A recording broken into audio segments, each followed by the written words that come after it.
Um ótimo sábado a todos.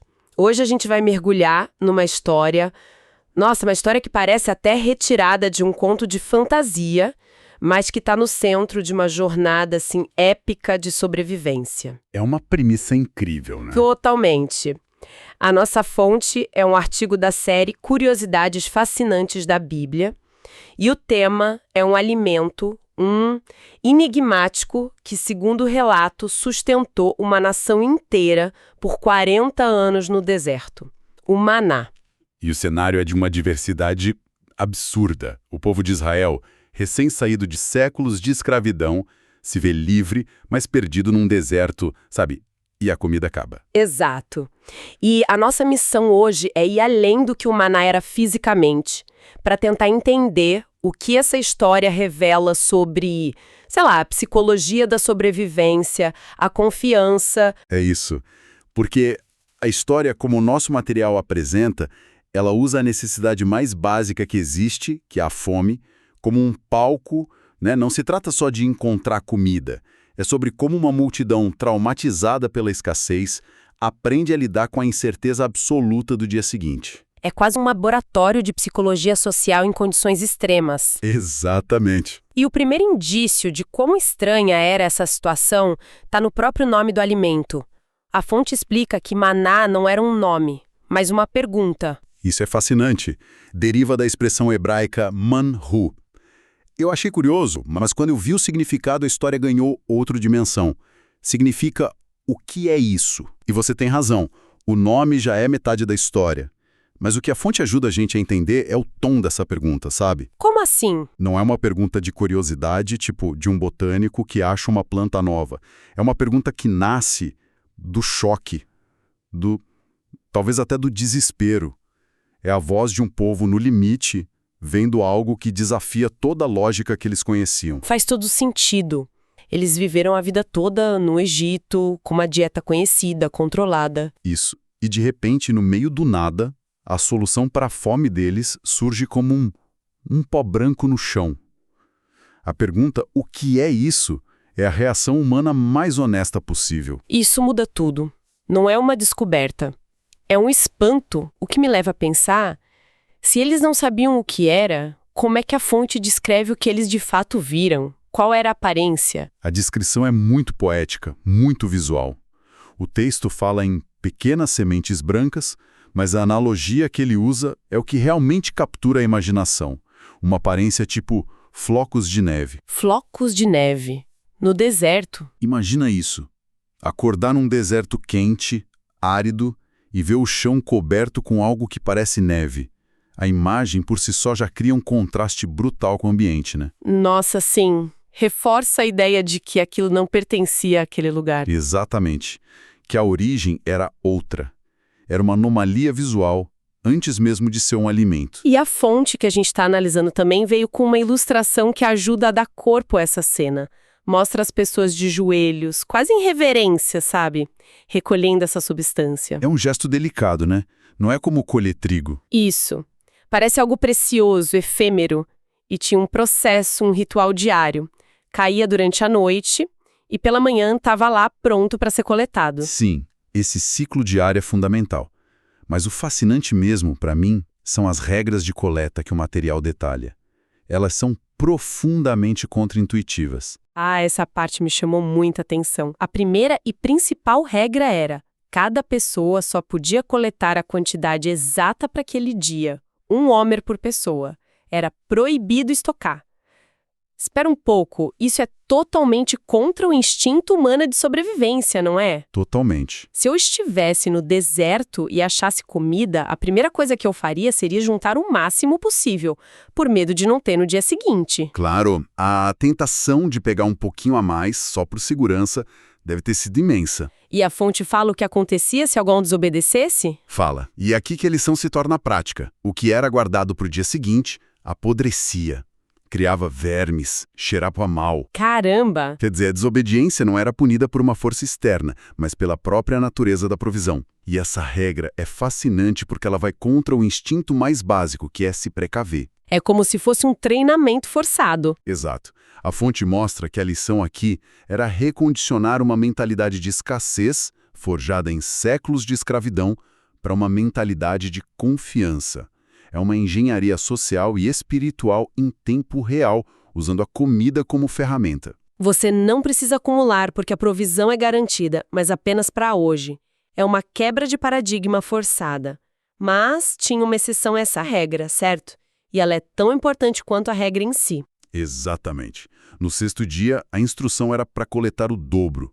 Uma porção para a sexta e outra para o sábado, o dia de descanso. E no sábado não caía. Simplesmente não aparecia. E o que era coletado na sexta para o sábado, milagrosamente, não estragava. Isso é genial, porque a provisão não era só física, ela estava conectada com a estrutura cultural e espiritual que eles estavam formando. Perfeito. O milagre não apenas alimentava, ele ensinava e reforçava um valor central, o descanso. Era como se dissesse, confie o suficiente para parar por um dia inteiro. A provisão para o seu descanso já foi garantida. Mas a parte que realmente me impressionou na leitura, o que eu tive que reler algumas vezes para absorver a escala, não foi o que era o maná ou como era coletado, mas por quanto tempo isso durou. Ah, sim. Não estamos falando de uma crise de uma semana, de um mês. A fonte é enfática. Foram 40 anos. 40 anos é um número que a nossa mente moderna tem dificuldade de processar nesse contexto, né? Totalmente. Uma geração inteira nasceu e cresceu sem conhecer outra comida. Para eles, pão, peixe eram histórias dos mais velhos. A comida normal era aquele floco branco que aparecia no chão toda manhã. Isso molda a psique de um povo de uma maneira que a gente mal consegue imaginar. E o número 40 em si, nessas culturas, não é um número qualquer. Ele tem um peso simbólico, né? Um peso imenso.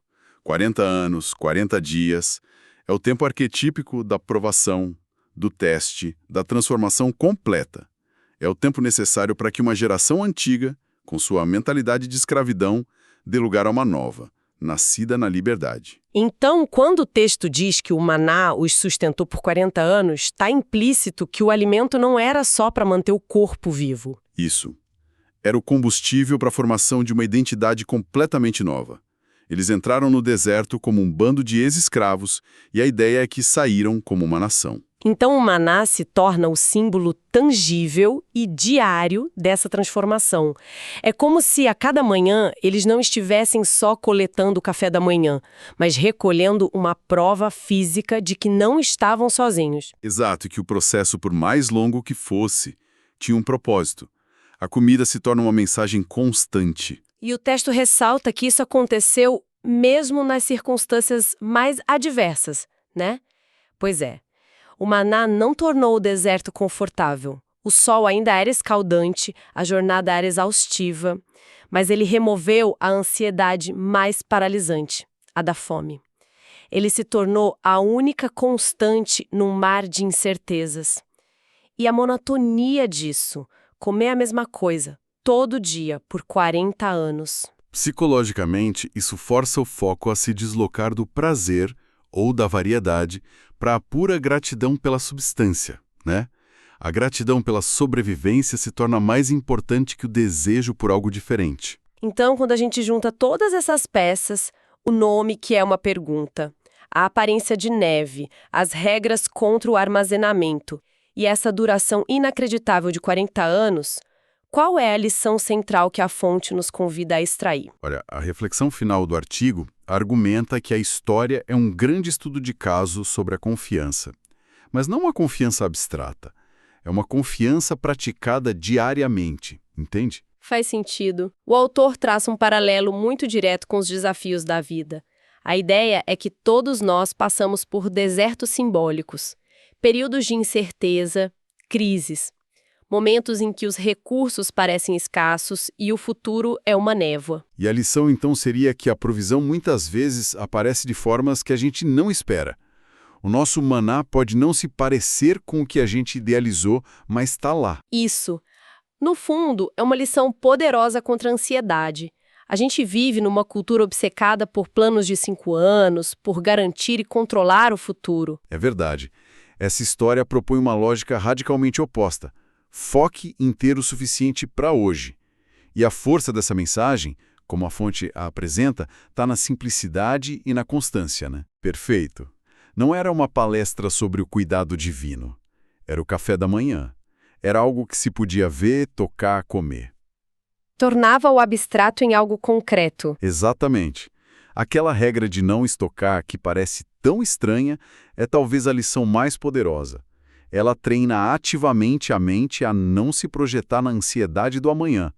A mensagem implícita em cada grão de maná era: confie. O amanhã terá sua própria provisão, assim como o hoje teve. É um convite para habitar o presente. Resumindo nossa conversa de hoje, então, a gente foi muito além da superfície do que foi o maná. Com certeza. Vimos que o nome dele, o que é isso, captura o espanto de um povo diante do inexplicável. Entendemos que as regras de coleta não eram arbitrárias, mas uma ferramenta para recondicionar uma mentalidade de escassez para uma de confiança diária. E vimos que a sua duração de 40 anos não foi só um feito de resistência, mas um símbolo de uma profunda transformação de identidade que sustentou a criação de uma nação inteira. E isso levanta uma questão importante para nossa reflexão, sabe? Pode falar. A história, como a fonte nos apresenta, é sobre confiar na provisão diária, mesmo quando ela é monótona e vem de uma forma inesperada. Sim, então a pergunta que fica é: o que significaria nas nossas vidas hoje confiar que o sustento para cada dia vai ser suficiente, sem essa necessidade de acumular excessivamente por medo do amanhã? Nossa. Como seria aplicar essa lógica do maná diário aos nossos próprios desertos e ansiedades? É uma excelente reflexão para a gente encerrar. Esta análise faz parte da nossa série Diálogos de Sábado. Na semana que vem, estaremos aqui com um novo assunto para explorarmos juntos. Deus abençoe todos os ouvintes.